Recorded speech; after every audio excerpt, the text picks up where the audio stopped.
guys, wah gak kerasa banget ya, bentar lagi udah tahun 2023 nih. Oh iya guys, kalian tahu nggak kalau kita itu sekarang lagi hidup di revolusi 4.0? Memangnya apa sih revolusi 4.0? Dan apa kaitannya dengan kehidupan kita yang orang-orang bilang bahwa kita itu merupakan generasi Z? Kalau kalian penasaran, yuk ikut aku untuk membahas mengenai perkembangan Gen Z di era 4.0.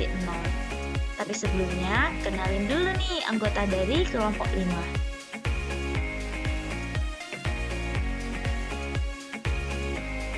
Oke, yuk sekarang kita kupas materinya bersama-sama.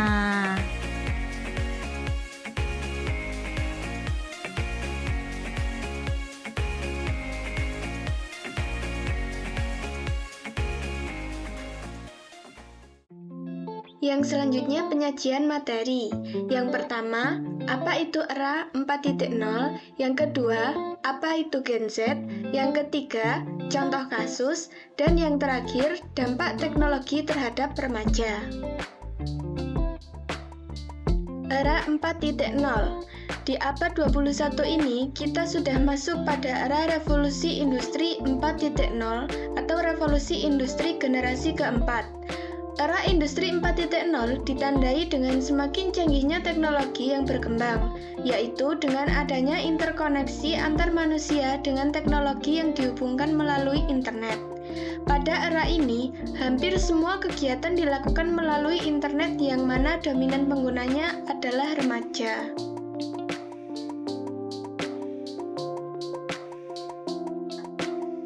Yang selanjutnya yaitu generasi Z.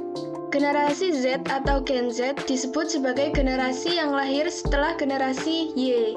Kumpulan orang yang termasuk ke dalam generasi ini adalah mereka yang lahir di tahun 1995 sampai dengan 2010. Umumnya, mereka yang merupakan generasi Z disebut juga sebagai E-generation atau generasi internet atau generasi net. Mereka selalu terhubung dengan dunia maya dan dapat melakukan segala sesuatunya dengan menggunakan kecanggihan teknologi yang ada.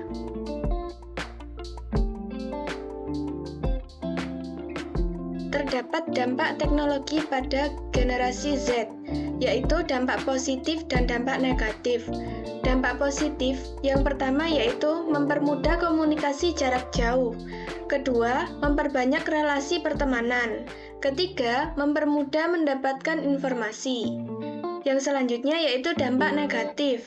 Yang pertama, membuat kecanduan terhadap teknologi.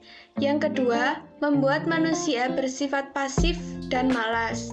Yang ketiga, kurangnya sosialisasi secara langsung dengan orang lain.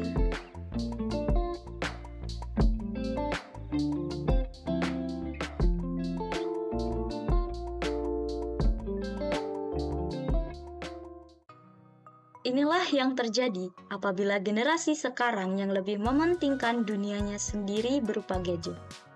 Pada saat ini, banyak sekali remaja yang lebih merasa asik untuk berselancar di internet daripada bersosialisasi, bermain, ataupun berkomunikasi secara langsung dengan rekannya. Padahal, hal tersebut dapat memberikan dampak yang besar, baik dampak negatif maupun positif.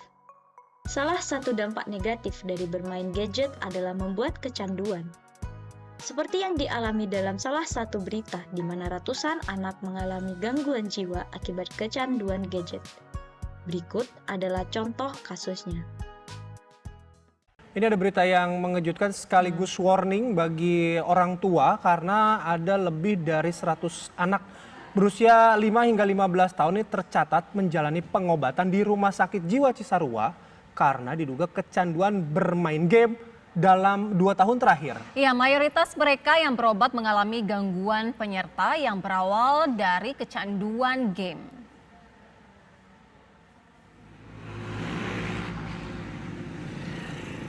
Jumlah pasien anak yang berobat ke Rumah Sakit Jiwa Cisarua, Kabupaten Bandung Barat, Jawa Barat karena bermain game meningkat dalam 2 tahun terakhir.